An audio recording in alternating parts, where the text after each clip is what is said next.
गुरुजी, महाकुंभ में मुसलमानों की दुकानों पर बैन लगा दिया गया है जी। जहां हम सभी साधु संत कहते हैं सर्वे भवन्तु सुखिनः सर्वे सन्तु निरामया, मतलब सब कुशल मंगल रहें। लेकिन आखिरकार महाराज जी, ये जो फैसला लिया गया है इस पर क्या राय है आपकी? आप भी मक्का मदीना में लगा लो दुकान जाके अपनी। लेकिन अगर कोई एक अन्यायी है, कोई पापी है, इसका मतलब तो हम नहीं कि हम भी पाप करना, हम भी अधर्म के रास्ते पर चलना शुरू कर दें। नहीं तो ठीक है ना, जब तुम सबको भाई अपना मान रहे हो तो वो भी मान लेना तुम्हें अपना भाई। एक चाय की दुकान लगा लेना वहां। वो तो आप भी कहते हैं सर, वो तो तमाम साधु संत महात्मा है वो कहते हैं क्या कि सर्वधर्म समभाव। हाँ तो भाई हम लोग ऐसा कहते हैं। देखो, सर्वधर्म क्या होता है? सर्वधर्म नहीं होता, धर्म एक ही होता है। मुसलमानों का धर्म नहीं है, मजहब है, पंथ है। धर्म केवल सनातन है बेटा, भटक गए तुम रास्ते से।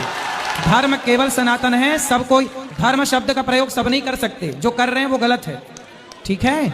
लेकिन महाराज जी, इस पर जो ये तमाम लोग विरोध भी तो कर रहे हैं, हिंदू ही विरोध करते हैं, उनको क्या कहेंगे? अब आप ही तो पक्षधर बने बैठे हो। पक्षधर नहीं है, लेकिन हम ये सवाल है आपसे, ये आपसे सवाल है क्या? इसमें हम पक्ष किसी का नहीं रख रहे हैं। हाँ। इस पर आपकी प्रतिक्रिया जानना चाहते हैं। हमारी क्योंकि तो आप एक यही सन्यासी प्रतिक्रिया हैं, है, हमारा तो यही भाव है कि जब मक्का मदीना में हिंदू प्रवेश नहीं कर सकते तो भाई प्रयाग में ये बताओ, गंगा है, यहाँ तो गंगा स्नान का महत्व है ना, तो गंगा, आप बताओ, आप गंगा को माता मानते हो कि नहीं? जी मानते हैं। तो क्या मुसलमान गंगा को माता मानता है? वो सुनो तो गंगा जी में वही आए ना जो गंगा को माता मानते हैं प्रयाग में। वो उनका क्या काम? उनका क्या काम जो गंगा को माता नहीं मानते? पहला, क्या उनके ग्रंथ में, क्या उनके धर्म ग्रंथ में कहीं भी प्रयाग तीर्थ का उल्लेख है? नहीं है। जब नहीं है, पर हमारे पूरे पुराण वेदों में प्रयाग तीर्थ का उल्लेख है, तो हमारी आस्था है, उनकी थोड़ी आस्था है।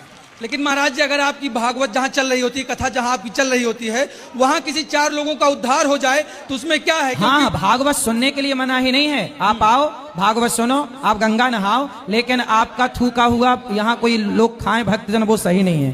क्योंकि वो लोग तो बनाते हैं ना, थूक देते हैं उसी में, फिर वो आपको खवाते हैं। तो आप लोग नहाओ, नहाने के लिए मना ही नहीं है। प्रयाग सब आए, खूब नहाएं, खूब कथाएं सुने, कोई मना ही नहीं है।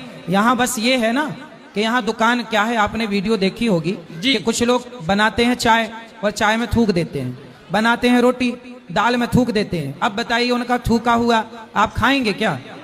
लेकिन सब तो एक जैसे नहीं हो सकते हैं ना, सबको एक तराजू में नहीं तौला जा सकता है महाराज जी, ये भी है।